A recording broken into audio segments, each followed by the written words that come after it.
যারা ভাবেন যে পশু জবাইয়ের মাধ্যমে মুসলমানরা পশুকে কষ্ট দিচ্ছে, তারা আল্লাহ রাব্বুল আলামিনের এই রহমতের কথা জানতে পারলে সত্যিই অবাক হবেন।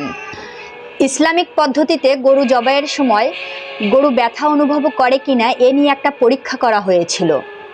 গরু জবাইয়ের সময়ে ইইজি পরীক্ষা করে গরুর মস্তিষ্ক এবং ইসিজি করে গরুর হার্ট দেখা হয়। পরীক্ষায় দেখা যায় জবাইয়ের প্রথম 3 সেকেন্ডে ইইজি গ্রাফে কোনো পরিবর্তন দেখা যায় না, অর্থাৎ গরু কোনো ব্যথা পায় না।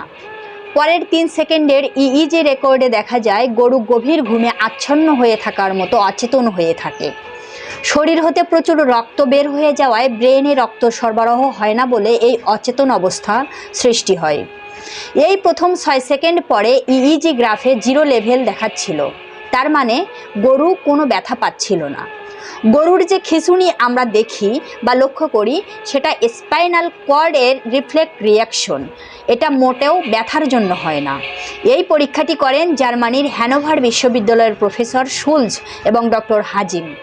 সুবহান আল্লাহ, আল্লাহ রাব্বুল আলামিন এমনভাবে সব কিছু সৃষ্টি করে দিয়েছেন যা অত্যন্ত নিখুঁত। যারা ভাবেন যে পশু জবাইয়ের মাধ্যমে মুসলমানরা পশুকে কষ্ট দিচ্ছে, তারা আল্লাহ রাব্বুল আলামিনের এই রহমতের কথা জানতে পারলে সত্যিই অবাক হবেন।